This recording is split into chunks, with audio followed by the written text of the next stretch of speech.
네, 오늘도 주님의 교회 청년부 예배에 오신 모든 여러분을 주님의 이름으로 환영합니다. 오늘은 주일 예배임과 동시에 2024년 여름 수련회 MVP의 3일차 마지막 예배이기도 합니다. 수련회 마지막 예배여서 혹시 아쉬운가요, 여러분? 네, 저도 좀 아쉬운 마음이 있는데요. 그리고 제가 알기로는 또 수련회 오지 못하셔서 또 이번에는 스트리밍도 안 돼서 예배를 함께 하지 못해서 함께 수련회장에서 뜨겁게 찬양하고 예배하지 못해서 아쉬워하시는 분들도 많은 걸로 알고 있습니다. 하지만 우리는 그 어떠한 이유로도 아쉬워할 필요가 없습니다. 왜냐하면 수련회의 3일차는 마지막 날이라고 쓰고 새로운 시작이라고 읽어야 하기 때문입니다.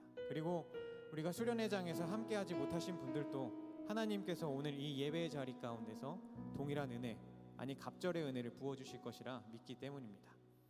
비록 시간과 장소라는 유한한 개념으로서의 그런 수련회는 끝이 나지만 이번 수련회를 통해 우리에게 부어주신 그 하나님의 은혜와 사랑으로 거듭날 우리의 삶의 새로운 시작은 오늘부터이기 때문입니다.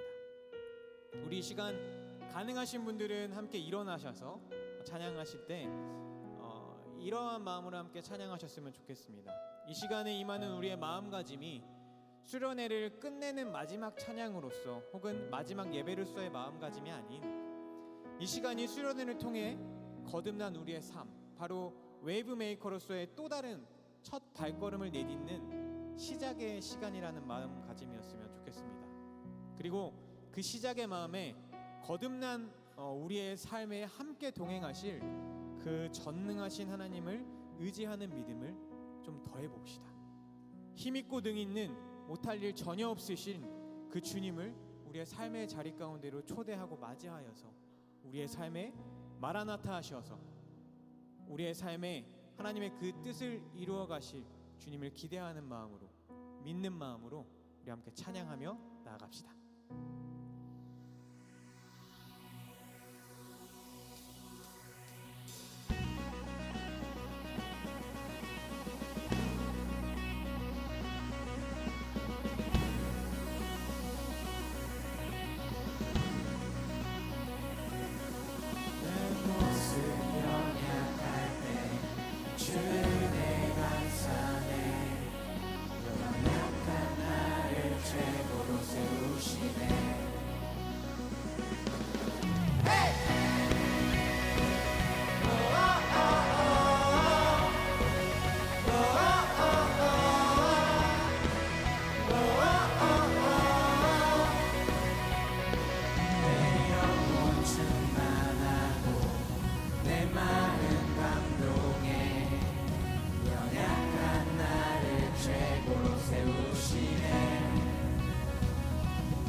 주의 이 세상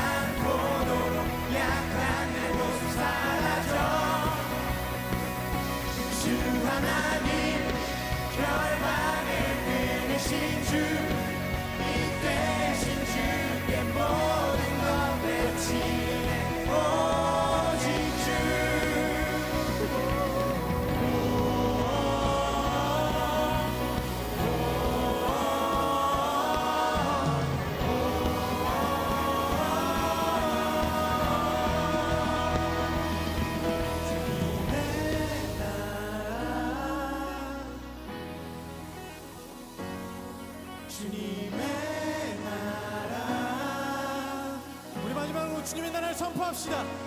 주님의 나라 곧 오리라. 내 모든 것들이 내 이 세상 그 무엇보다 오직 주. 지금 내 안에 계신 주. 주의 이 세상 보도록 약한 내 모습 사라져. 주 하나님 결박을 끊으신 주. 이 대신 주의 모든 것 외치네. 오직 주.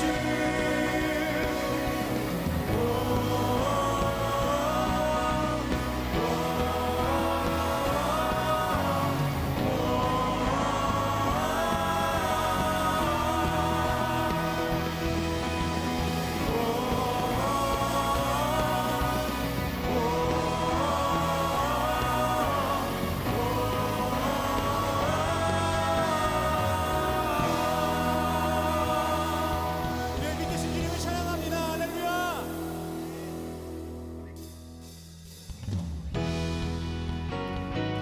여러분 많이 지치신 것 같아요. 우리 좀 더 뜨겁고 기쁘게 박수 치면서 우리의 가진 모든 것으로 주님을 찬양하며 나갑시다.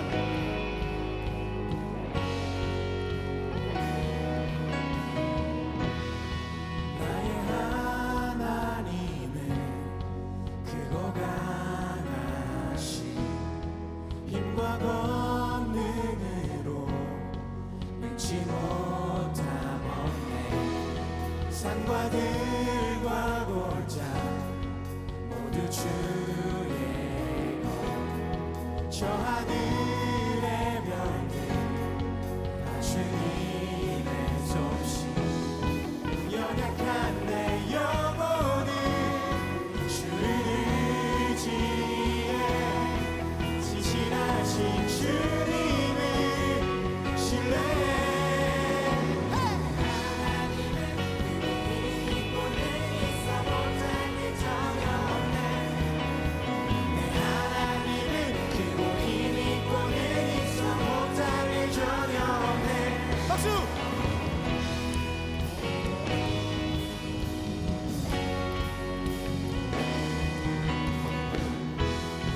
죄인된 날 위해 찾아오신 주. 십자가에 달려 나를 구하셨네. 주의 놀라운 사랑 찬양하리라. 자유케 하신 능력 선포해. 준비됐어요, 여러분? One, two, three, go!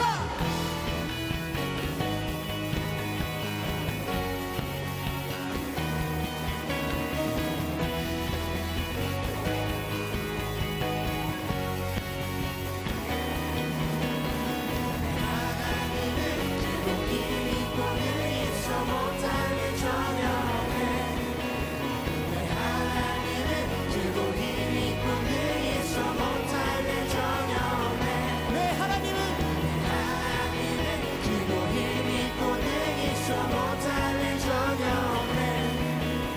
내 하나님은 크고 힘 있고 늘 있어 못할 일 전혀 우리 더 크게 박수.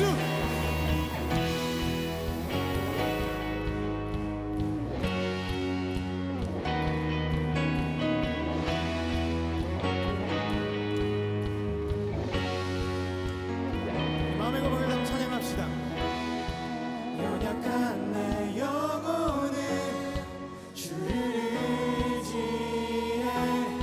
신실하신 주님을 신뢰해. 주의 놀라운 사랑 찬양하리라. 자유케 하신 능력 선포해.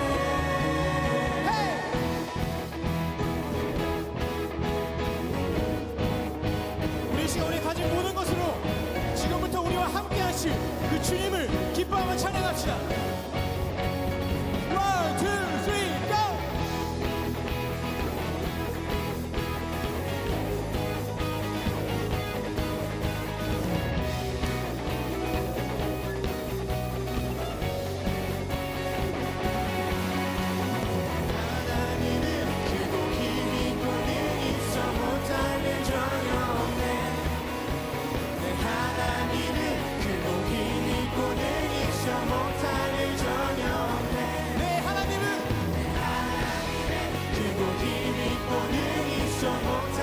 전혀 없네 내 하나님은 크고 힘 있고 능히 못할 일 전혀 없네 아멘.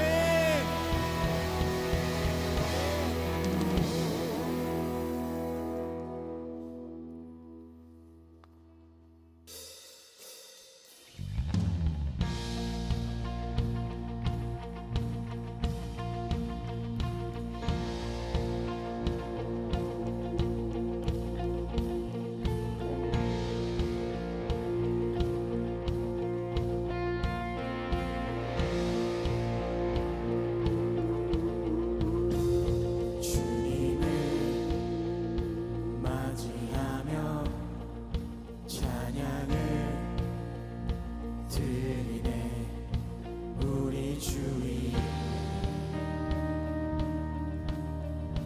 여기 모여 하늘에 생명 넘쳐 주님을 채우네 우리 주님 여기 모여 우리 마음 주께 열어 우리 마음 주께 열어 감출 것은 없네 주 유일한 소망 홀로 거룩하고 존귀하신 주의 불 내려주소서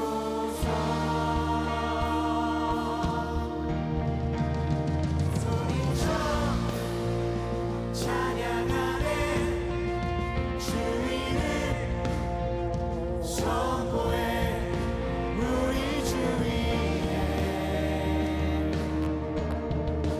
여기 모였네 주 말씀 능력 있고 죽은 자 살리네 우리 주 위에 여기 모였네 우리 맘 주께 열어 감출 것은 없네 주 유일한 소망 홀로 거룩하고 존귀하신 주의 불 내려주소서 우리 맘 주께 열어 감출 것은 없네 주 유일한 소망 홀로 거룩하고 존귀하신 주의 불 내려주소서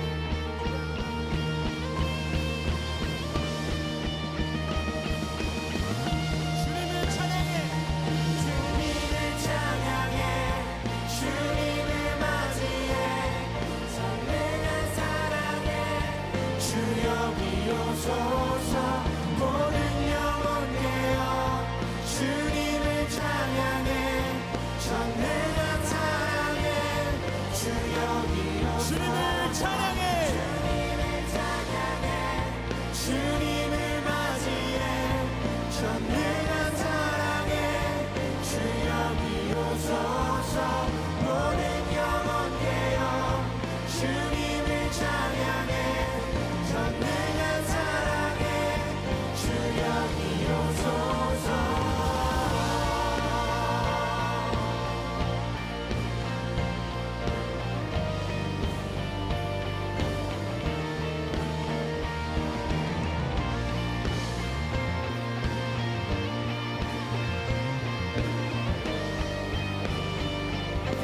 나의 마음 주의 성전이 되어 나의 마음 주의 성전이 되어 영원한 주 주의 말씀을 향해 주의 마음 있는 곳으로 나의 삶 주의 말씀을 따라 이루시 주의 나라를 향해 주의 시선 있는 곳 나의 마음 주의 성전이 되어 나의 마음 주의 성전이 되어 영원한 주의 말씀을 향해 주의 마음 있는 곳으로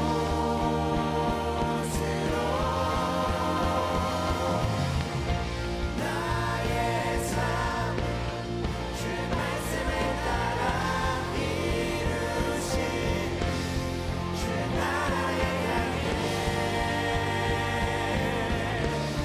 주의 시선 있는 곳 주님의 마음 있는 곳 주님의 마음 있는 곳 주님의 시선 있는 곳 내가 있길 원하네 주님의 마음 있는 곳 주님의 마음 있는 곳 주님의 시선 있는 곳 내가 있길 원하네 우리 시간 함께 기도하며 나아갑시다. 주님, 예수님께서 그리하셨듯이 우리에게 그리 가르쳐 주셨듯이 우리의 꿈이 우리의 기도와 간구가 하나님의 마음에 있는 곳 하나님의 시선이 있는 곳에 있게 하여 주시옵소서. 나의 뜻 나의 유익을 위한 꿈이 아닌 기도가 아닌 하나님의 뜻 하나님의 나라와 영광을 위한 꿈과 기도가 되게 해달라고 우리 이 시간 주님의 이름을 한번 부르짖고 기도하며 나아갑시다. 주여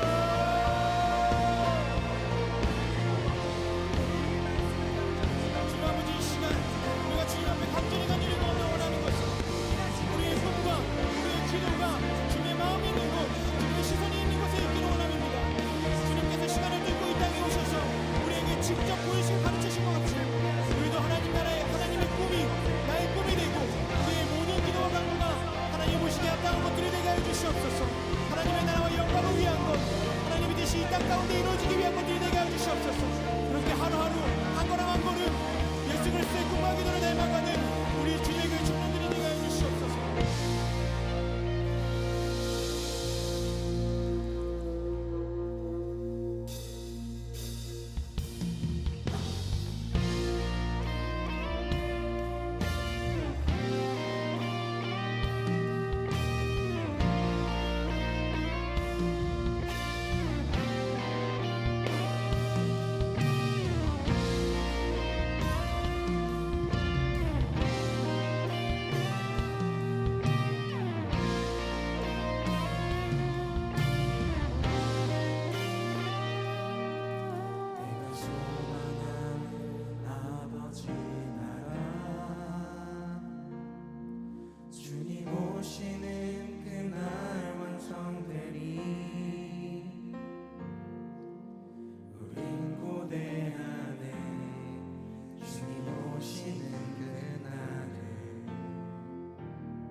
주님, 우리가 웨이브 메이커로서 세상에서 가장 가치 있는 기도를 하는 자들이 되기를 소망하는 마음으로 이 자리에 모였습니다.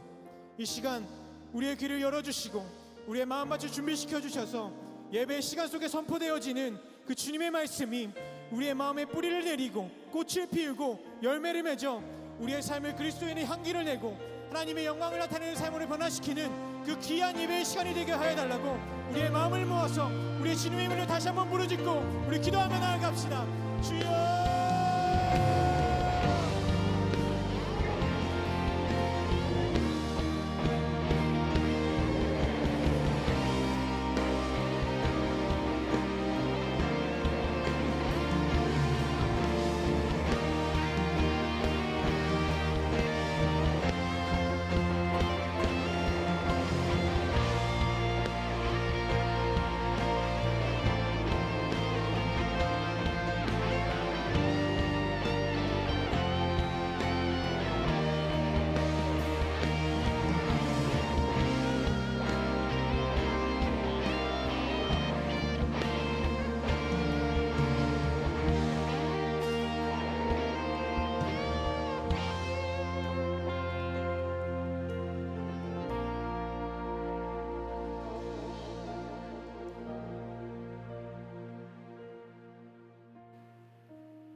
사랑의 하나님, 자격 없는 우리를 주님의 자녀로 삼아주시고 하나님이 주신 꿈을 꾸게 하심을 감사합니다. 예수님의 제자로 살겠다 고백하면서도 나의 욕심대로 살고자 했던 지난 한 주간의 삶을 회개합니다. 세상 가운데 마음을 빼앗기고 말씀과 세상의 가치 사이에서 갈등한 죄를 회개합니다. 우리의 연약한 마음을 붙들어 주세요. 주님을 온전히 신뢰하고 겸손하게 하나님의 음성에 귀 기울이는 믿음 허락하여 주세요. 예배를 위하여 기도합니다. 오늘 드려지는 예배의 모든 순서 가운데 주님 함께 해주셔서 주님만 영광 받으시는 예배 되게 해주세요. 우리 삶이 하나님만 기뻐하며 주님 닮아가는 삶이 되기를 간절히 기도합니다. 예배를 준비한 손길들을 기억하여 주시고 축복하여 주세요. 이번 여름 수련회 마지막 예배를 드립니다. 이 시간까지 이끌어 주신 하나님께 감사합니다. 수련회를 위해 시간과 마음을 들여 헌신한 임원단과 사역팀을 기억하여 주시고 위로하여 주세요. 또 조장과 부조장으로 섬기고 기도와 기대함으로 수련회를 준비한 모든 이들에게 넘치는 은혜 부어주세요. 각자의 사정으로 수련회에 참여하지 못한 지체들에게도 동일한 은혜 허락하사 청년부 공동체가 같은 마음을 가지고 하나 되게 해주세요. 이번 수련회의 주제인 가장 가치 있는 기도를 통해 주님의 마음을 품게 하심에 감사합니다. 우리의 기도와 결단이 수련회에서 끝나는 것이 아니라 삶의 자리에서 계속되게 해주세요. 오늘 말씀을 전해주시는 김정현 목사님을 위하여 기도합니다. 목사님께 성령의 충만함을 더하여 주시기 원합니다. 목사님을 통해 전해지는 말씀이 우리에게 생명의 말씀이 되어 말씀을 듣는 우리도 기대함으로 듣고 삶에 잘 적용하여 제자된 삶을 살아내게 해주세요. 우리의 삶이 오직 주님이 주시는 평안과 기쁨으로 살아가기 원합니다. 주님의 시선으로 세상을 바라보는 우리 되게 하여 주세요. 이 모든 말씀 언제나 우리와 함께 하시는 예수님의 이름으로 기도합니다. 아멘.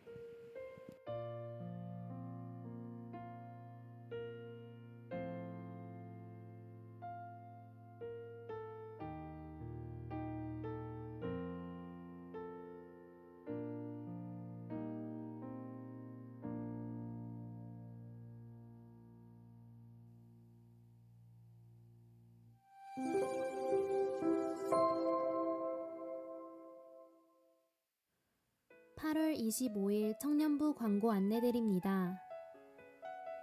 주님의 교회 청년 예배에 오신 모든 분들을 환영하고 축복합니다.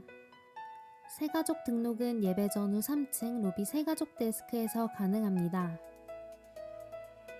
다음 주일 청년 예배 시 성찬식이 진행됩니다.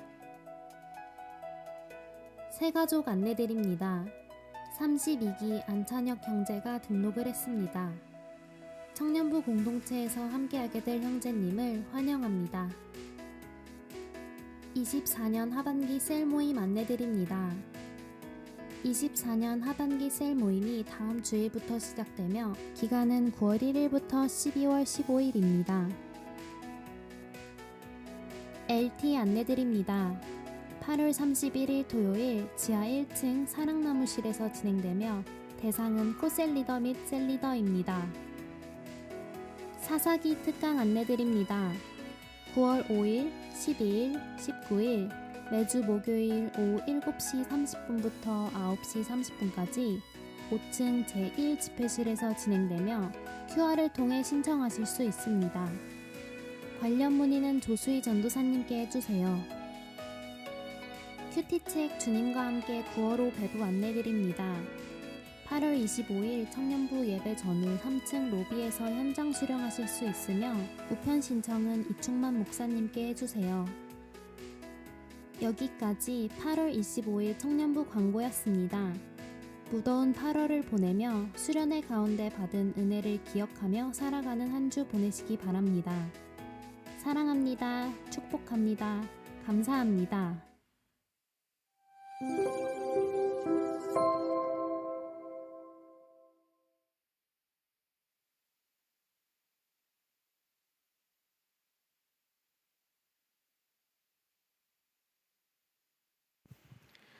오늘 우리에게 주시는 하나님의 말씀은 신약 누가복음 19장 28절에서 44절까지의 말씀입니다.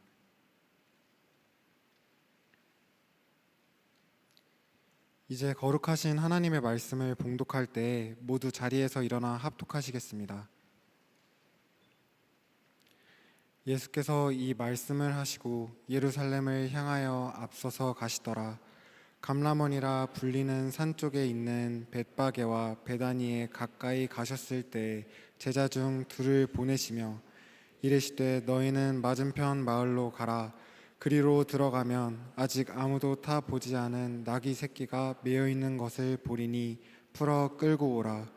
만일 누가 너희에게 어찌하여 푸느냐 묻거든 말하기를 주가 쓰시겠다 하라 하시매 보내심을 받은 자들이 가서 그 말씀하신 대로 만난지라. 나귀 새끼를 풀 때에 그 임자들이 이르되 어찌하여 나귀 새끼를 푸느냐 대답하되 주께서 쓰시겠다 하고 그것을 예수께로 끌고 와서 자기들의 겉옷을 나귀 새끼 위에 걸쳐놓고 예수를 태우니 가실 때 그들이 자기의 겉옷을 길에 펴더라. 이미 감람산 내리막길에 가까이 오심에 제자의 온 무리가 자기들이 본 바 모든 능한 일로 인하여 기뻐하며 큰 소리로 하나님을 찬양하여 이르되 찬송하리로다.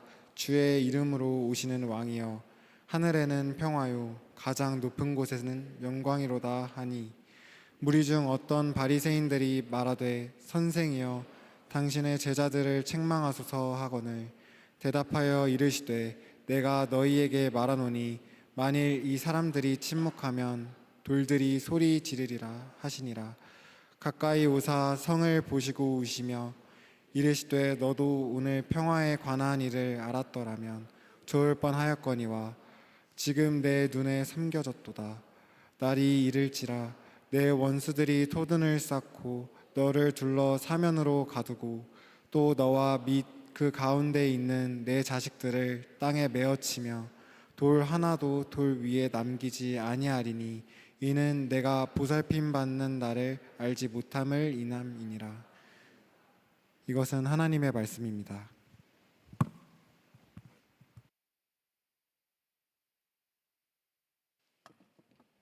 네, 오늘은 이 8월 25일 주일 오후 우리 청년 예배이기도 하면서 23일부터 시작된 여름 수련회의 닫는 예배로 우리가 함께 하고 있습니다. 이 수련회 때 우리 이제 MVP 가장 가치 있는 기도에 대한 부분으로 뜻이 하늘에서 이루어진 것 같이 땅에서도 이루어지기를 소망하는 그 부분으로 우리가 주제를 잡고 수련회를 진행한 가운데 우리 23일 날도 그리고 24일 날 어제 원주로도 그리고 오늘은 우리 주님의 교회 함께하는 우리 예배의 장소로 귀하게 또 말씀을 전해주러 오신 우리 김정영 목사님을 다시 한번 박수로 환영하겠습니다.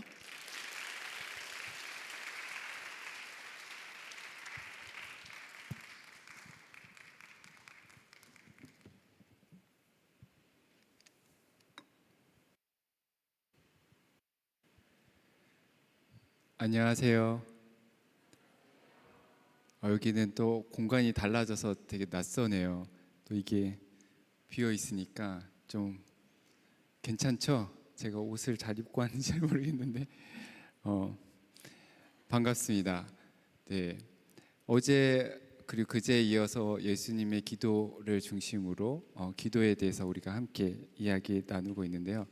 시작 전에 찬양 되게 인상적이었던 것 같아요. 근데 두 곡이 제 마음에 남아서 여러분들한테 조금 얘기를 하고 싶은데, 제가 약간 삐딱하게 생각하는 경향이 있어서 찬양 중에 저도 너무 좋아하는 찬양인데 우리 하나님은 그 찬양 있죠. 제가 박치라 조금 어렵긴 한데, 그러니까 우리 하나님은 힘 있고 능 있어 못할 일 전혀 없네. 너무 좋은 찬양이죠. 너무 좋은 찬양인데 이 가사를 가만히 묵상하다 보면은 제가 예전에 부를 때 그래, 하나님이 다 하실 거야. 내가 할 일은 필요 없는 거죠. 내가 안 해도 하나님이 다 하시니까. 그렇게 생각하고 이 찬양을 불렀다면 오해예요. 하나님은 힘 있고 능 있는 분이신데 여러분을 통해서 일하십니다. 예를 들면 이런 거예요. 여러분 옆에 굶어 죽어 가는 사람이 있어요. 하나님 힘 있고 능이 있어요. 굶어 죽어 가는 사람을 살릴 수 있어요. 어떻게 살리겠어요? 여러분을 통해서 살리는 거예요. 하나님이 일하시는 방식은 우리들을 통해서 이루어진다. 하나님이 힘 있고 능 있다라고 고백할 때는 우리들에게 힘을 주시고 능을 주셔갖고 그 일들을 하나님의 뜻을 이루게 하신다는 사실도 꼭 기억하면 좋겠다 생각이 들고요. 또 하나는 계속 찬양, 3일 계속 찬양을 했던 것 같은데, 주님이 오시는 그날을 소망하며, 또 이제 요한계시록에 나오는 것처럼 마지막 날 우리의 눈물을 다 닦아주실 그날 너무 간절히 기다려지잖아요. 너무 기대가 되고 주님의 뜻이 온전히 이루어질 그날을 기대하게 되는데, 그날이 그때만 있다고 생각하면 그것도 오해예요. 눈물을 그때만 닦아주실 거라고 생각하면 지금도 닦아주시고 계시거든요. 웨이브 메이커, 저는 너무 좋은 표현 같아요.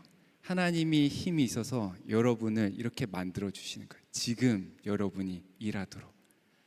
그래서 지금 그 결과가 이곳에서 열매 맺도록, 하나님의 뜻이 지금 여기에서 이루어지도록, 그렇게 멋진 청년부가 되기를 제가 함께 기도하고 응원하겠습니다. 예수님의 기도의 핵심 중에 예수님의 기도의 핵심으로 나가기를 원하는데, 예수님의 기도의 핵심으로 나아가려면 제가 생각할 때는 예수님의 삶의 두 가지를 이해할 필요가 있습니다. 제가 그거는 수련장에서 얘기를 했었는데 약간 복습하는 겸해서 말씀을 드릴게요. 하나는 예수님의 꿈, 예수님의 환상이에요. 예수님의 삶을, 마음을 사로잡았던, 예수님의 생각과 예수님의 발걸음을 움직였던 그 예수님의 환상을 바로 이해하는 게 중요합니다. 예수님은 눈에 보이지 않는 세상을 바라보면서 사셨어요. 눈에 보이지 않는 세상을, 말하자면 이사야서에 나오는 그 환상을, 그 사막에 꽃이 피고 사자가 어린 양과 함께 뛰어놀고 어린이가 독사구를 손 넣어도 해치지 않는 그런 진짜 환상 같은 환상적인 세상을 마음속에 품고 그 세상이 곧 이루어지리라, 그런 믿음으로 사셨어요. 예수님의 그 마음을, 예수님의 삶, 특히 예수님의 기도를 이해하려면 예수님의 마음을 사로잡았던 그 환상을 잘 이해할 필요가 있습니다. 온 세상에 하나님의 아는 지식이 충만해지는 그날, 온 세상이 하나님의 영광을 보고 하나님을 찬양하게 되는 그날에 대한 환상이 예수님의 마음속에 있었다는 거예요. 또 하나 중요한 게 있어요. 예수님의 이 꿈, 환상과 아주 대조적으로 예수님이 살아가는, 예수님이 밟고 사셨던 그 땅의 현실이 있습니다. 제가 몇 가지 슬라이드도 보여주면서 얘기도 했어요. 예수님이 태어나실 때 베들레헴에 있었던 끔찍한 사건도 얘기하고, 예수님의 어린 시절 나사렛 옆에 세포리스에 있었던 세워졌던 수많은 수천 개의 십자가 이야기도 했습니다. 제가 그때 얘기 안 한 것 중에 또 하나 간단하게 언급하고 싶은데, 예수님이 태어나는 이야기 마태복음에 기록되어 있고 누가복음에 기록되어 있는데요. 누가복음에는 이렇게 기록되어 있어요. 가이사 아구스도, 시자 아구스투스 시대에 이제 인구조사 명령이 내려져요. 그래서 인구조사, 호구조사를 하려고 나사렛에 있던 요셉이랑 마리아가 이제 보통은 나귀를 타고 이동하는 걸로 그림을 그리는데 베들레헴까지 오죠. 방이 없어갖고 마구간에서 아이를 낳는 장면이 나오는데, 이거를 이제 제가 성화 같은 걸 보면은 정말 낭만적으로 그려져 있어요. 이 마리아가 나귀 등에 올라타고 요셉이 그 나귀를 끌고 밤인데 아주 달빛이 은은하게 비치고 너무너무 낭만적으로, 그리고 예수님이 태어났을 때 목자들이 와서 축하도 불러주고 천사들도 노래하고 너무너무 이제 기분 좋게 묘사되어 있거든요. 근데 사실은 그 맥락이 아주 기분 좋은 현실이 아니에요. 왜냐하면 그 예수님이 태어난 이야기인데 로마 황제 이름을 언급하면서 시작하거든요. 그리고 로마 황제가 호구 조사를 시킨단 말이에요. 호구 조사를 왜 하는지 아세요? 호구 조사를? 다윗이 호구 조사를 했다가 하나님한테 엄청 혼나요. 자기가 다스리는 이 땅의 이 영토, 자기가 갖게 된 이 권력의 크기를 재어보다가 하나님한테 혼나거든요. 일제시대 때 호구 조사를 해요. 왜 호구 조사를 하겠어요? 사람들의 명수를 헤아려서 세금을 매기려고. 일할 수 있는 사람, 적정한 연령대의 사람을 파악해 두고 필요한 때에 군역으로 부역으로 부려먹으려고. 이 호구조사는 시민권을 주는 거예요. 주민등록증, 예를 들면 신분증을 주는 거예요. 없으면은 정상적인 생활을 못 해요. 반드시 받아야 돼요. 대신 받고 나면 내 정보가 입력이 돼요. 그때부터는 통치자가 그 정보를 가지고 자기 뜻대로 쓸 수 있게 되는 거예요. 이 식민 통치를 받던 그 팔레스타인 땅에서 호구 조사를 하라는 얘기는 이 식민지 백성에게는 되게 안타까운 일이에요. 억울한 일이기도 하고. 하지만 하지 않을 수 없는 그런 상황이었거든요. 그런 상황이 예수님의 시대, 예수님이 살던 시대를 이제 관통하고 있는 거예요. 로마의 식민 통치, 그리고 성전 지배 세력의 이 갈취와 그리고 억압, 이런 것들이 그 땅에 가득하고, 그래서 무고하게 억울하게 고통받고 눈물 흘리는 사람들이 엄청 많은 그 시대를 예수님이 살고 있었습니다. 그게 예수님이 살던 시대 현실이에요. 그래서 예수님이 산상수훈에서 말씀을 전하시기 전에 예수님 주변에 몰려든 사람들이 누구냐? 아픈 사람들, 가난한 사람들이 몰려들어요. 그 사람들이 예수님한테 몰려든 이유는 예수님 안에서 뭔가 구원을 발견할 수 있겠다 싶었거든요. 또 다르게 생각하면 예수님이 특별히 그런 사람들에게 관심이 있었어요. 가난하고 병들고 울고 있고 박해받는 사람들에게 관심이 있었습니다. 마태복음에는 8복이 있는데 누가복음에는 4복 4화가 있어요. 예수님이 사실 복만 전했다 생각하면 오해요. 예수님이 엄청 속에 분이 가득한 분이셨거든요. 예수님 엄청 화도 많이 내요. 예수님은 저주도 잘 뽑거든요. 그래서 이 누가복음에 보면 예수님이 축복하는 사람들이 있어요. 너희 가난한 사람들. 예수님 눈앞에 가난한 사람들이 있어요. 너희 지금 울고 있는 자들, 너희 지금 핍박받고 박해받는 자들, 너희 지금 굶주린 자들. 그러니까 예수님 앞에 있는 사람들 이야기예요. 예수님 바로 앞에 있는 사람들, 가난하고 굶주리고 그리고 애통하며 울고 있고 핍박받고 박해 있는 사람들이 예수님 주변에 가득한 거예요. 그 사람들에게 복이 있다. 하나님 나라가 너희 것이다. 이렇게 얘기를 해요. 예수님의 시선이 그들을 향해 있고 그들이 예수님 주변에 늘 함께 있었어요. 그게 예수님이 바라보는 이 땅의 현실이었어요. 반대로 저주를 선포해요. 너희 부한 사람들, 지금 배부른 사람들, 배부르신 것 같은데, 그죠? 너희 배부른 사람들, 지금 웃고 있는 사람들, 예수님께서 저주를 퍼부으세요. 하나님의 저주가 너희에게 있을 거라고. 너무 끔찍하지 않아요? 예수님이 살아가던 그 시대 현실 속에서 이게 되게 대비되어서 묘사되고 있는 이 것들이 예수님의 살던 삶의 현실을 보여주거든요. 우리는 다른가 한번 물어볼 수도 있을 것 같아요. 예수님의 시대는 그렇게 굶주리고 헐벗고 가난하고 애통하고 핍박한 사람들이 많았는데 우리 주변에는 그렇지 않은 것 같은데요. 우리는 배도 부르고 모두 다 잘 먹고 다들 그래도 어느 정도 풍족하고 우린 자유의 나라 대한민국에 살고 있지 않나요? 이렇게 얘기할지도 모르겠어요. 하지만 제가 어제 그제도 얘기했지만 땅의 지경을 넓혀보는 거예요. 우리의 지평을 넓혀보는 거예요. 그러면 생각이 달라져요. 우리 주변에 울고 있는 사람들 엄청 많아요. 배고픈 사람들도 엄청 많이 있어요. 지금 굶주린 사람들도 있고 핍박받고 박해받고 억울하게 지금 고통을 받고 죽음으로 몰려가는 사람들이 있습니다. 그런 사람들이 살고 있는 지구에 우리도 함께 발딛고 살고 있는 거예요.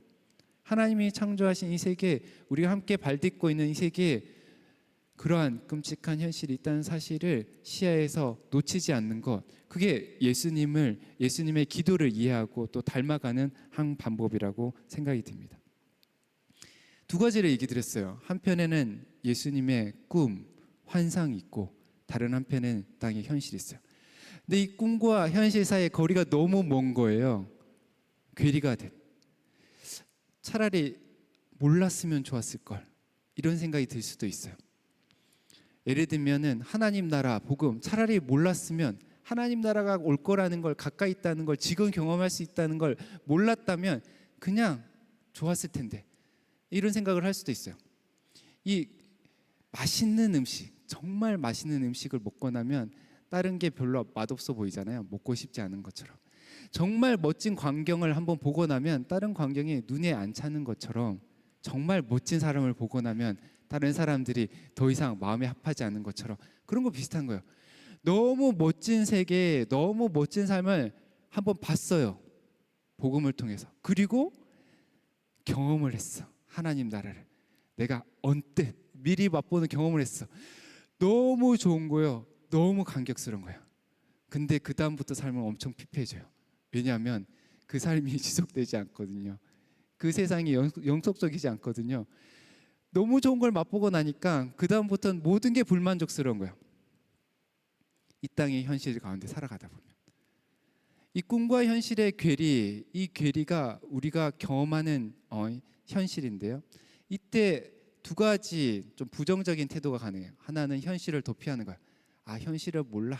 난 하나님 나라에 살 거야. 그러면서 하나님 나라를 경험하는 길들을 찾아갔고 현실을 외면하고 살아가는 한 방법이 있어요.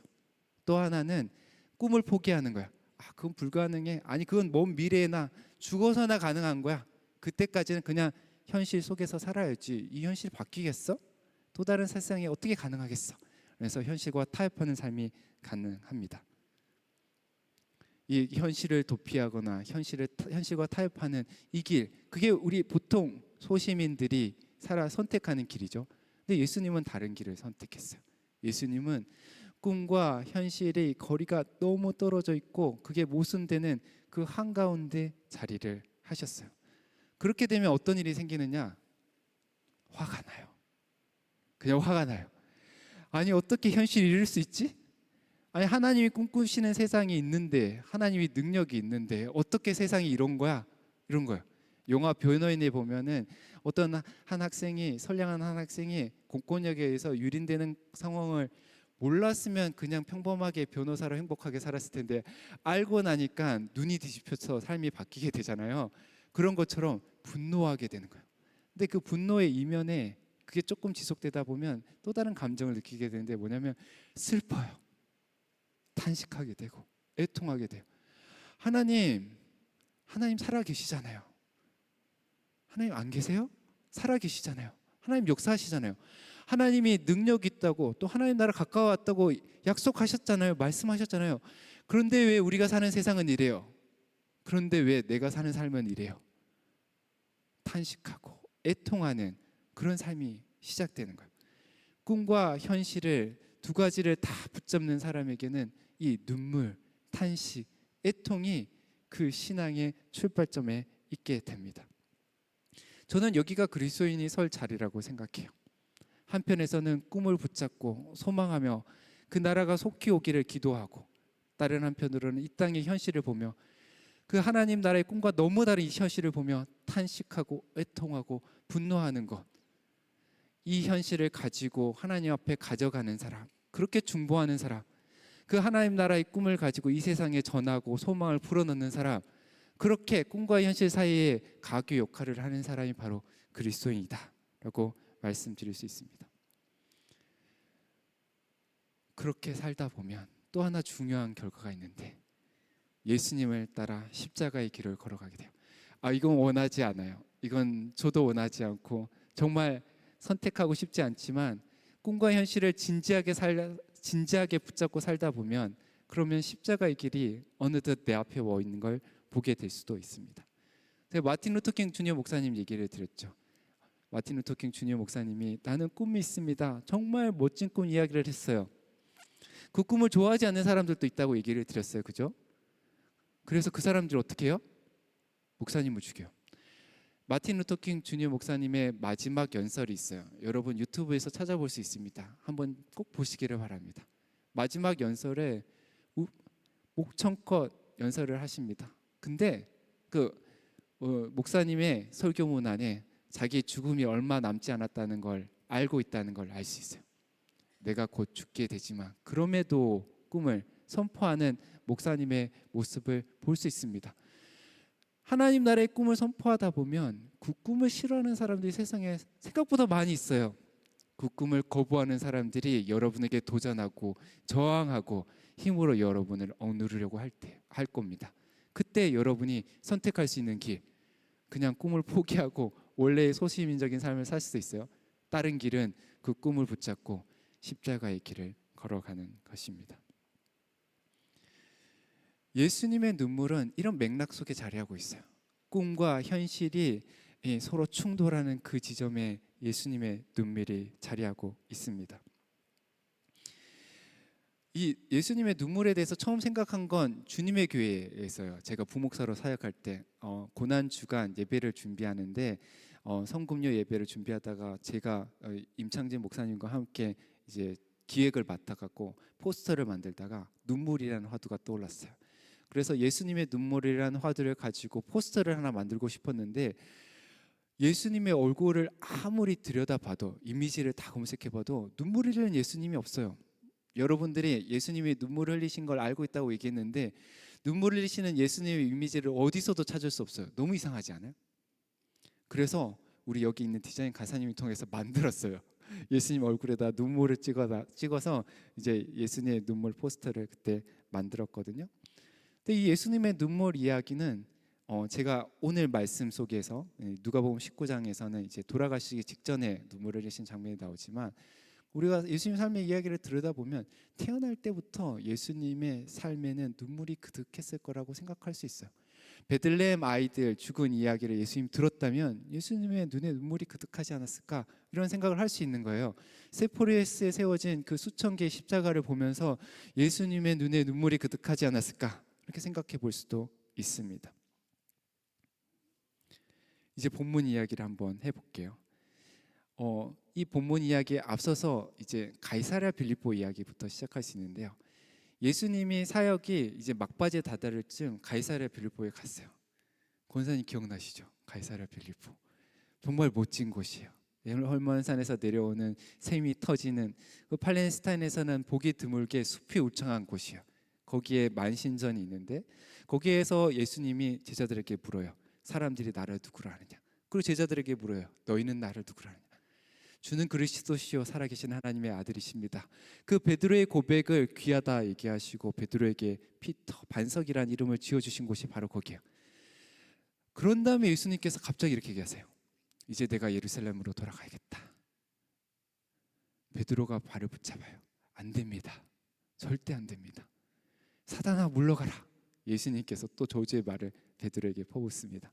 거기에는 어떤 맥락이 있냐면 예수님이 내가 예루살렘으로 갈 것이다 라고 얘기할 때는 내가 이제 죽게 될 것이다 이렇게 얘기하셨거든요. 그때 예수님은 마틴 루터킹 목사님처럼 이제 자신의 죽음이 가까웠다는 것을 직관적으로 알고 있었어요. 나를 죽이려고 하는 사람들이 예루살렘에 많이 있고 내가 지금 이 모습으로 예루살렘에 간다면 그들이 나를 가만히 두지 않을 것이다. 그걸 예수님께서 알고 계셨어요. 그래서 내가 갈 거다. 거기에서 내가 죽음을 맞게 될 것이다. 그렇게 예고하자 제자들이 막아 나선 거예요. 결국에 예수님께서 예루살렘으로 다가오시는데요. 예수님께서 이제 예루살렘 가까이 오셔서 나귀를 타고 들어가시잖아요. 이건 제가 이제 다른 데 강의하거나 설교할 때 얘기하는 건데 그 예수님께서 나귀를 타고 예루살렘으로 가시거든요. 그때 혹시 그 나귀 이름을 아시는 분이 있을까요? 나귀 이름 몰라요? 되게 유명한 낙인데. 아, 모르시나요? 아, 성경에는 안 나와서. 네? 알고 계신 분? 혹시 옛날에 저한테 들으신 분 없어요? 아, 쪼롱이입니다. 쪼롱이. 아, 처음 들어오셨어요. 제가 소개를 해드릴게요. 그 어린이 성경책에 보면 쪼롱이라고 있어요. 쪼롱이가 예수님 모르고 있었는데 억지로 끌려가서 예수님을 등에 태우고 가다가 예수님 좋은 분인 걸 깨닫는 그 이야기가 거기에 담겨 있어요. 근데 이제 쪼롱이 등에 타고 이제 예수님께서 내려오시잖아요. 내려오실 때 누가복음 2장에 예수님이 태어날 때 이야기가 반복이 돼요. 하늘에서 평화, 땅에 하늘의 영광, 땅에는 평화. 이번엔 거꾸로 하늘에는 평화, 땅에는 영광이라는 찬양이 울려 퍼지고 사람들, 그리고 주의 이름으로 오시는 왕이여 이렇게 환영하는 개선 장군이 입장하는 것 같은 환영식이 펼쳐집니다. 좋은 신호가 아니에요. 이게 개선 장군으로 들어가는 게 좋은 신호가 아니에요. 당시에 권력자들이 있는데, 당시에 왕도 있고 당시에 대지상도 있는데, 아니 이름 없는 랍비가 개선 장군처럼 들어오는 건 절대 좋은 일이 아니거든요. 뭘 떠올리게 하냐면 유대인의 왕이라는 말을 떠올리게 하는 거예요. 유대인의 왕. 유대인의 왕, 제가 얘기 드렸죠. 죽음을 부르는 이름이라고. 주의 이름으로 오시는 왕, 죽음을 부르는 이름이에요. 예수님이 나중에 십자가에 달려 죽으세요. 십자가 위에 죄의 명이 걸리거든요. 뭐라고 적혀 있는지 혹시 아세요? 나사렛 예수, 유대인의 왕. 그 이름이 베들레헴의 아이들을 죽였지만 사실은 예수님을 겨냥하고 있었던 거예요. 결국에는 그 이름 때문에 예수님이 죽게 되시거든요. 쪼롱이를 타고 내려오셔서 예루살렘 가까이 오셨을 때 예루살렘을 내려다 보시면서 예수님께서 눈물을 흘리시는 거예요. 평화의 도성 예루살렘. 예루살렘이 샬롬의 성이거든요. 평화의 도성이 평화를 알지 못한다고. 평화는 예수님의 삶을 이해하는 중요한 키예요. 특히 누가복음에서는 예수님이 태어날 때 평화의 노래를 천사들이 불렀어요. 예수님이 예루살렘에 들어올 때 평화를 찬양을 했어요. 근데 예수님이 그 평화를 주제를 가지고 평화를 알지 못한다고 예루살렘을 책망하시는 장면이 있습니다. 눈물을 흘리시는 거예요. 그때 예수님이 비유를 하나 드세요. 어미닭의 비유를, 암탉의 비유를. 암탉이 자기 새끼를 품으려고 얼마나 애를 썼는데 너희가 그 품을 거부했구나. 저는 이 비유가 너무 마음에 들어요. 암탉, 어미닭. 엄마의 마음. 하나님이 엄마의 마음으로 예루살렘을, 이스라엘을 품으려고 했는데 자식이 그걸 거부를 하는 거죠. 너무 슬퍼서 애통하고 탄식하는 예수님의 모습이 그려져 있어요. 그리고 예수님이 바로 성전에 들어가요. 그 다음 어떻게 하시는지 알아요? 채찍을 들어요. 분노의 채찍을 들어요. 분노의 채찍을 들더니 막 이리저리 회봉을 하는 거예요. 회방을. 상을 뒤엎고 비둘기를 풀어주고. 뭔가 좀 이상하지 않아요? 조울증 같은 건가? 이게 엄청 슬퍼하고 애통하고 탄식하다 갑자기 화를 버럭 내는 거예요. 근데 이거는 좀 예언자적인 행위예요. 예수님이 하나님의 마음을 표현해내는 거야. 하나님이 지금 예루살렘을 보고 이스라엘 땅을 보면서 어떤 마음을 품고 있는지를 행동을 통해서 보여주는 거야. 하나님이 지금 화가 나 있다는 거야. 하나님이 지금 이 성전을 보면서, 성전 체제를 보면서, 성전 지도자를 보면서 화가 나 있다라는 것을 지금 보여주고 있습니다. 예수님이 엄청 화를 많이 내신다는 걸 어디서 알 수 있냐? 이 비슷한 맥락에서 쓰여진 마태복음을 보면 알 수 있어요. 마태복음 23장, 24장에 보면은 예수님이 엄청 저주를 많이 퍼부어요. 제가 예수님이 자꾸 저주를 퍼부었다는 얘기를 너무 많이 해서 여러분한테 이상한 이미지가 새겨질 것 같은데, 예수님 좋은 말씀을 훨씬 더 많이 하셨고, 혹시나 너무 좋은 말만 하셨을 거라고 생각하실까 봐 제가 이 얘기를 하는데, 오늘 설교는 유독 그렇게 진행이 되니까 이해를 해주시면 좋겠습니다. 거기에 보면 이렇게 저주를 해요. 독사의 자식들아. 근데 예수님이 산상수훈에서 이렇게 얘기하시거든요. 바보, 옆에 있는 형제 보고 바보, 이렇게 해도 하나님이 엄청 화를 내실 거라고 얘기하는데, 이건 더 심한 욕을 하시는 거잖아요. 독사의 자식이라고. 제가 어렸을 때는 멍멍이, 강아지 자식이 아니라 개 자식이라 그러면은 사람들이 되게 기분 나빠하는 욕이었거든요. 근데 요즘은 그렇지 않더라고요. 요즘은 너무 강아지들이 사랑을 많이 받아서 그런지 욕이 아닌 것 같아요. 욕이 안 됐어요. 근데 어쨌든 저는 뱀을 무척 싫어하는데 뱀의 자식이라니 이거 너무 끔찍한 욕 아니에요? 근데 예수님이 그렇게 마음을 표현해 내시는 거예요. 너무너무 화가 나서 저주를 부으시는 거예요. 거기에 가식하고 그리고 억울한 사람들을 양산해 내고 자기의 권력만을 탐하는 그 현실을 보면서 분노를 퍼부어내시는 장면을 우리가 볼 수 있습니다. 제가 예수님이 마지막 예루살렘에 오셔갖고 마지막 주간을 보내면서 예수님께 표현해내는 이 복잡한 감정을 보면서 떠오르는 사건이 있어요. 도대체 예수님이 왜 그런 감정을 이렇게 표현해내셨을까? 그 복잡한 감정을 어떻게 이해할 수 있을까? 제 어린 시절 5살 때 이야기예요. 제가 과수원, 저희 아버지가 과수원을 운영했는데 과수원 바로 옆에 살았거든요. 근데 그 과수원 옆집에 살 때 한 번은 저희 사촌 형이 저한테 500원을 줬어요. 그때는 큰 돈이었어요. 어디서 나왔는지 모르겠는데 그 형이 저한테 얘기를 했어요. 이 돈은 내가 줬다고 얘기하지 말고 주었다고 얘기해라. 왜 그랬는지 모르겠어요. 그런데 형이 얘기했으니까 제가 얘기를 했죠. 이 돈 어디서 났냐? 주었어요. 근데 여러분 아세요? 그때 엄마는 모든 것을 다 알고 있어요. 내가 거짓말을 해도 다 알고 있는 거예요. 어디서 거짓말이야? 저기 과수원에 가서 사과나무 해추리를 가져와, 30개를 가져와, 이렇게 얘기를 했어요. 사과나무가 가지가 삐뚤삐뚤하거든요. 그거를 30개를 가지고 왔어요. 종아리 걷어. 그리고는 종아리를 때리기 시작했어요. 울음 바다가 됐어요. 누가 먼저 울었겠어요? 누가 먼저 울었겠어요? 상황이 잘 이해가 안 돼요? 울음 바다가 됐다니까요. 누가 먼저 울었을 것 같아요? 제가? 맞아요. 저는 맞기 전부터 울었어요. 저는 맞기 전부터 무서워서 울었어요. 근데 나중에는 저희 엄마가 훨씬 더 크게 서럽게 울었어요. 우리 어머니의 감정은 화도 나고 슬프고 그게 같은 감정인 거예요. 따로 떨어져 있는 감정이 아니에요. 제가 이거를 여러분들한테 이해 꼭 시키고 싶어요. 이게 하나님의 마음을 이해하는 열쇠라고 생각하기 때문에. 분노와 탄식, 이거는 다른 감정이 아니에요. 슬픔과 분노는 두 가지 구분되는 감정이 하나예요. 안타까움이에요. 그 밑에는 사랑이 있어요. 너무 사랑하니까 너무 안타깝고 너무 슬프고 너무 화나고 하나라고요.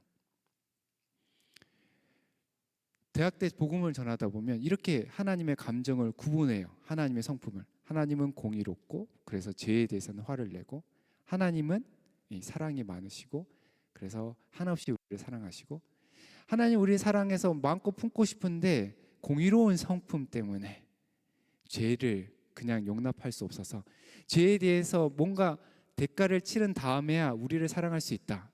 이런 논리를 배웠어요. 하나님의 성품을 나눠두는 거예요. 공의로운 성품과 사랑의 성품을 나눠두는 거예요.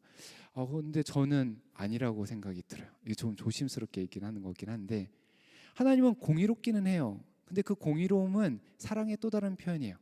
여러분, 부모가 자식이 있어요. 5 형제가 있어요. 형제 자매가 있어요. 5 형제 자매를 모두 사랑해요. 모두 사랑하는데 한 명이 튀어갖고 다른 형제 자매들을 괴롭히면은 그 한 명을 응징을 해요. 공의를 선포를 해요. 근데 이 공의를 선포하는 이유는 사랑하기 때문에, 그 공의가 실현돼야 모두가 행복하게 살 수 있으니까 그게 진정한 사랑의 방법이거든요. 공의를 요구하는 건, 공정을 요구하는 건, 정의를 요구하는 건 사랑하기 때문에, 그 사랑의 꿈이 실현되기 위해서는 정의가 필요한 거죠. 사랑과 정의가 상반되고 충돌하는 게 아니라 사랑하기 때문에 공의로운 거예요. 사랑하기 때문에 정의롭다, 이렇게 이해해 볼 수도 있습니다. 그러니까 하나님은 사랑하기 때문에 우리에게 의로움을 요구하는 거예요. 사랑하기 때문에 우리 안에 정의로움을 요구하고 있다, 이렇게 말씀드릴 수도 있습니다. 그러면 예수님의 십자가를 좀 다르게 생각할 수도 있어요. 예수님의 십자가는 우리의 죄를 하나님이 반드시 피맛을 봐야 우리를 용서해 준다, 그렇게 이해하면 곤란한 거죠. 그런 게 아니고 십자가는 다르게 이해할 수 있어요. 하나님의 그 마음, 복잡한 마음, 사랑과 안타까움과 분노와 슬픔의 감정이 함께 표현되는 자리로 이해해 볼 수 있습니다. 예수님의 십자가 그림 중에 되게 제가 인상적으로 보는 그림이 있어요. 예수님의 십자가에서 예수님께서 이렇게 얘기하시잖아요. 엘리 엘리 라마 사박다니, 나의 하나님 나의 하나님 어찌하여 나를 버리셨나이까. 이 사건이 어떻게 이해되냐면 하나님이 우리 죄에 대한 징벌을 예수님한테 맡기고 예수님을 버린 사건으로 이렇게 해석할 수도 있어요. 예수님 버림받은 사건, 하나님이 예수님을 버린 사건, 우리 죄 때문에. 그러면 이게 하나님의 공의에 대한 설명이 될 수 있거든요. 그런데 제가 좋아하는 그 십자가 그림에는 어떻게 되냐면 예수님 십자가에 달려 있어요. 그런데 뒤에 또 다른 한 분이 있어요. 그 또 다른 한 분이 십자가에 달린 예수님의 양손을 잡고 있어요. 보통은 할아버지 그림이에요. 우리 상상력이 달려갖고 하나님을 할아버지로 그래요. 하나님은 할아버지도 아니고 남자도 아닌데 그렇게 그렸어요. 어쨌든 한 분이 예수님의 손을 잡고 있어요.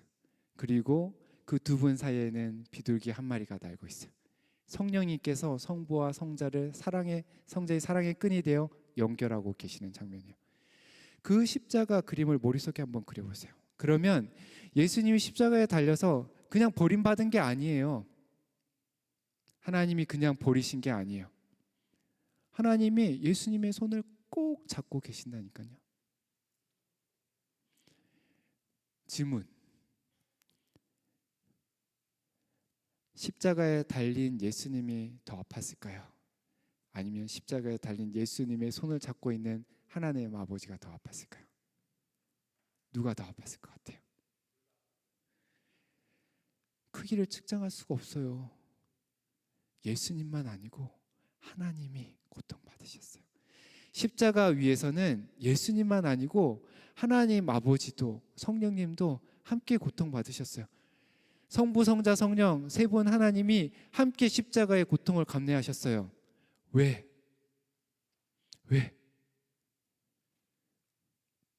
예수님이 이렇게 말씀하셨어요. 내가 이 세상에 온 것은 평화를 주러 온 게 아니라 검을 주러 왔다고. 예수님은 평화의 왕 아니에요? 근데 검을 주러 왔대요.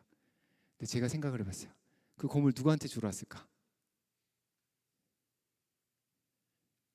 예수님을 찌르는 사람들이 있었어요. 예수님이 제자들에게 검을 준 게 아니에요. 예수님이 하나님 나라 복음을 선포하자 그 복음을 이해하지 못하는, 받아들일 수 없는 탕자의 형 같은 사람들이 검을 들고 예수님을 찔렀어요. 그 검을 막기 위해서 십자가에 달려 죽으신 거예요. 예수님의 십자가는 이 세상의 죄, 그 죄가 하나님에게 반항하면서 손에 든 검, 그걸 받아내는 그런 사건이었어요. 이걸 이해하는 한 가지 비유를 들면 고슴도치예요. 고슴도치 자식이 있어요. 고슴도치 자식이 절벽을 향해서 막 달려가고 있어요. 거기에는 죽음이 기다리고 있어요. 그걸 막아서서 엄마가 고슴도치를 막아섰어요. 고슴도치를 막아서서 몸부림치자 안아버렸어요. 더 이상 가지 못하게, 죽지 못하게. 근데 그 안에서 고슴도치가 계속해서 몸부림을 치는 거예요. 가만히 있으면 좋겠는데 엄마가 그 품을 열지 않아요. 그러면 엄마 품속에서 어떤 일이 일어나겠어요? 피가 나겠죠. 그게 십자가 사건이에요.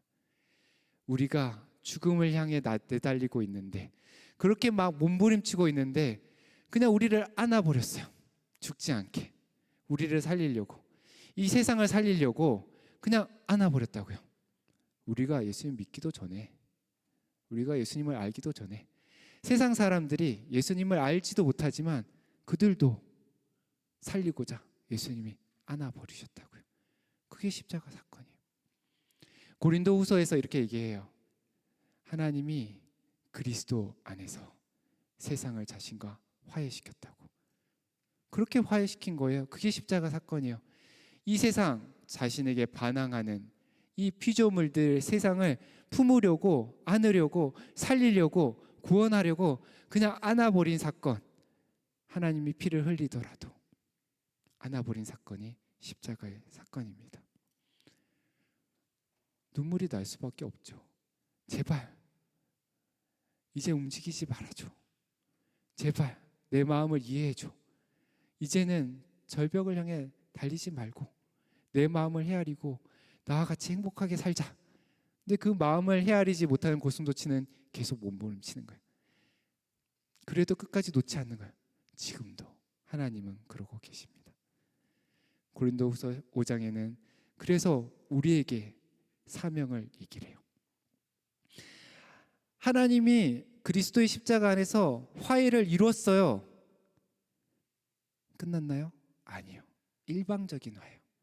하나님이 세상을 자신과 화해시켰어요. 근데 세상은 하나님과 화해하지 않았어요.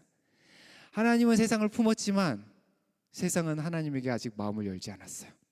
계속 그 품 안에서 몸부림치고 있는 거예요. 그 화해의 사명이 여러분에게 주어져 있습니다. 이 세상에 하나님의 마음을 전하고 하나님과 화해하도록, 더 이상 그 품 안에서 몸부림치지 않도록 그 마음을 헤아리고 그 손을 잡고 하나님의 꿈을 향해 나아가도록 초청하는 사명이 여러분에게 있습니다.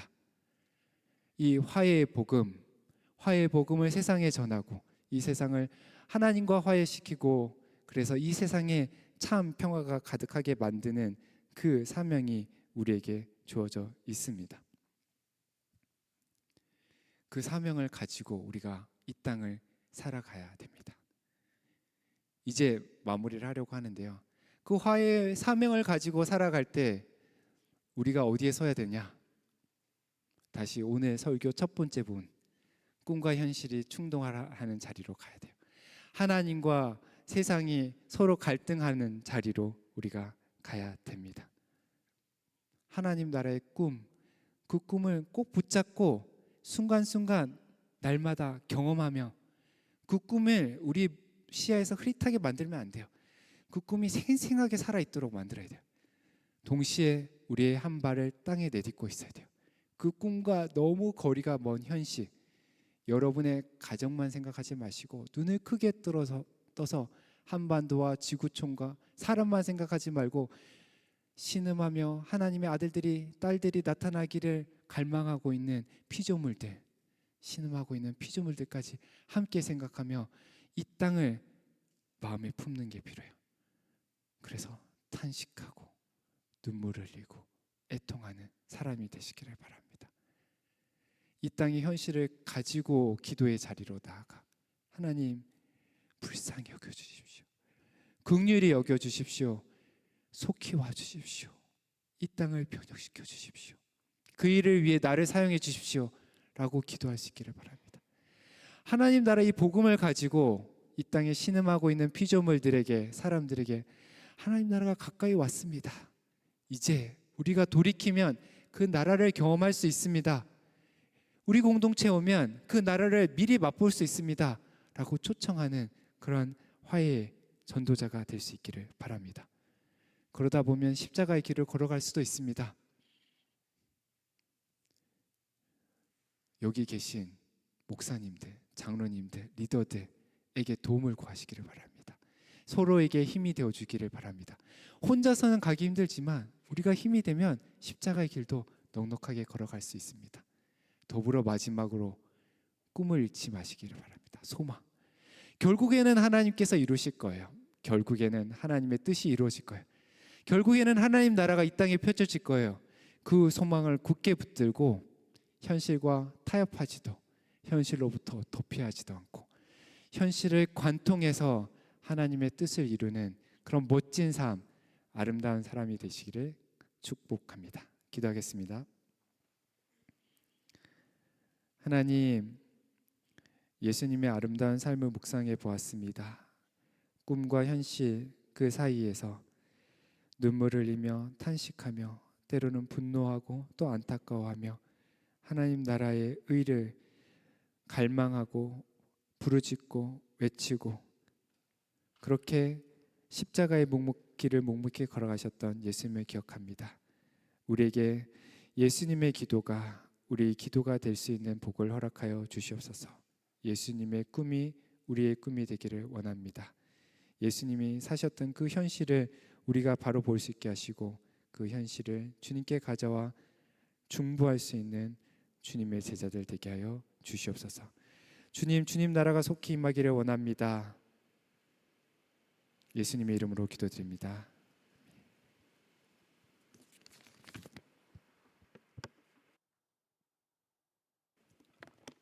네, 우리 3일간 우리에게 귀한 말씀 전해주신 김주경 교수님께 다시 한번 박수로.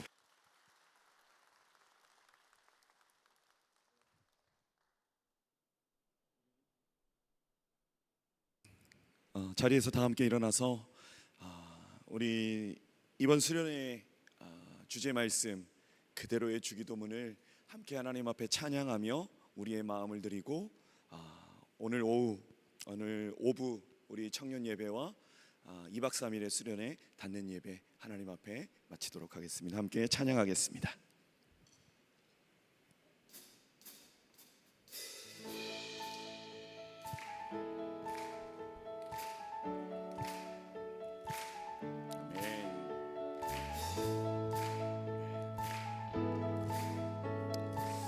함께 하나님 앞에 고백합시다. 하늘에 계신 아버지 이름 거룩하며 주의 영광 이곳에 가득하게 기도하네. 아멘. 하늘에 계신 아버지 주 이름 다 외치며 아멘. 주의 영광 이곳에 가득하게 기도하네. 찬양해 새 노래로 찬양해 새 노래로 찬양해 새 노래로 주님께 주님의 나라 주님의 나라 주님의 뜻이 하늘에 이루어지듯이 모든 성부의 자비한 주일에 이 땅에 이루어지리라.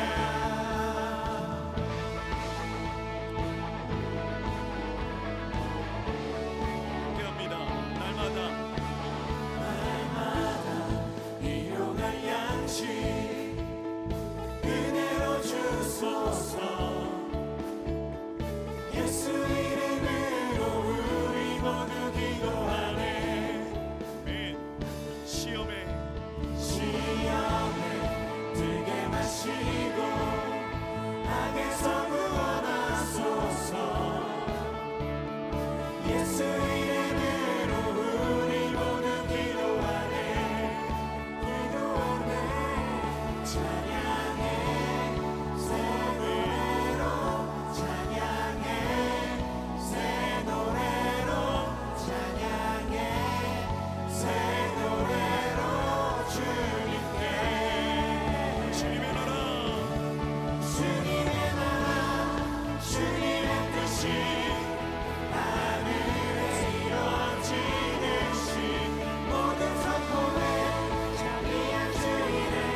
합심하여 한 가지로 좀 기도하고 예배와 수련회 좀 마무리하도록 할게요. 하나님의 그 나라의 뜻 우리 가운데 이루어지는 것에 있어서 하나님은 그 뜻을 이루실 통로를 찾으십니다. 다른 누군가가 아니라 하나님, 제가 그 하나님의 뜻이 이 땅 가운데 이루어지는 것에 하나님, 제가 그 통로의 사명을 감당하는, 웨이브 메이커하는 가장 가치 있는 기도를, 구하는 기도를, 찾는 기도를, 두드리는 기도를, 행함의 기도를 드리는 우리들이 되어 되게, 내가 되게 해달라고, 그리고 우리 청년 공동체가 되게 해달라고, 우리 주님의 교회가 되게 해달라고, 그리고 이 땅의 교회가 그 주님의 뜻을 이루는 것에 사용되어지는 통로가 되게 해달라고, 이 시간에 나를 위해, 우리를 위해, 교회를 위해 함께 기도하며 나아갑시다. 기도합시다. 하나님 아버지, 하늘의 뜻이 우리 가운데 이루어지는 것, 하나님, 다른 무엇이 아닌 우리가 일어서게 하옵소서. 우리 한 사람 한 사람이 그 하늘의 뜻이 우리 가운데 이루어지는 곳에 우리의 마음을 드리고, 우리의 시간을 드리고, 우리의 물질을 드리고, 우리의 젊음을 드리는 하나님, 귀한 한 영혼 한 영혼이 우리가 되기를 소망합니다. 하나님, 이 땅의 교회가, 우리 주님의 교회가, 세계 열방의 교회가 하나님의 뜻 가운데 있게 하시고 그 뜻을 이루어 드리는 것에 하나님, 그 모든 것을 내놓고 나아가는 사랑하는 핏값 주고 사신 주의 교회인을 되어지게 하여 주옵소서. 하나님, 이루실 주님을 기대하며 나아가 우리 위해 말씀하시고 우리 위해 함께하여 주시옵소서. 그 주님을 기대하며, 그 주님을 바라보며 행하실 주님을, 역사하실 주님을 이전과는 다름으로 하나님 앞에 있게 하여 주옵시고, 그 주님을 기대하고 나아가 우리들이 되어지게 하여 주옵소서. 하나님, 하나님, 하나님, 나를 통하여, 우리를 통하여, 우리 공동체를 통하여 이루어 주시옵소서.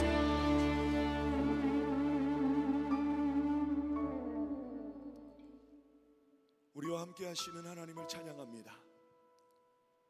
이 땅에 하나님의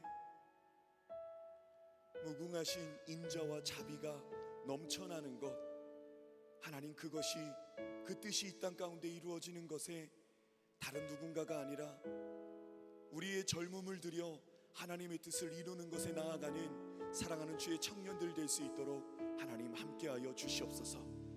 주님의 마음이 있는 곳에, 주님의 눈물이 있는 곳에, 주님의 기도가 있는 곳에, 주님의 꿈이 있는 곳에 하나님, 우리의 마음과 우리의 꿈과 우리의 기도와 우리의 시간과 우리의 물질과 우리의 모든 땀이 그곳에 쏟아지는 귀한 하늘의 통로가 바로 이 자리에 있는 하늘의 청년들 되어지게 하여 주옵소서. 하나님, 주일 예배를 아버지 앞에 올려드리며 수련회에 닿는 예배를 아버지 앞에 올려드립니다. 소망하기는 하나님을 아버지로, 예수 그리스도를 구주로 고백하는 그 날이 더해질수록 더욱더 주님 닮아가게 하여 주시고, 주님의 형상 회복하게 하여 주시고, 이 땅 가운데 더 주님의 향기가 되고 주님의 편지가 되는 삶이 되어지게 하여 주옵소서. 오늘도 정한 예물 아버지 앞에 올려드렸습니다. 그 귀한 예물이 굶주린 자들에게, 배우지 못한 자들에게, 병고침을 받는 자들에게 하나님 쓰여지는 귀한 예물 될 수 있도록 우리의 젊음 또한 올려드리오니 하나님 나라를 위하여 주님 사용하여 주옵소서. 지금은 우리 주 예수 그리스도의 크신 은혜와 하나님 아버지의 사랑하심과 성령 하나님의 교통하심이 뜻이 하늘에서 이루어진 것 같이 땅에서도 이루어지는 것에 있어서 주님, 저를 사용하시옵소서라고 결단하며 나아가는 한 사람 한 사람 머리 위에와 모든 삶의 발걸음 위에 이제로부터 영원까지 함께하옵시기를 간절히 축원하옵나이다. 아멘.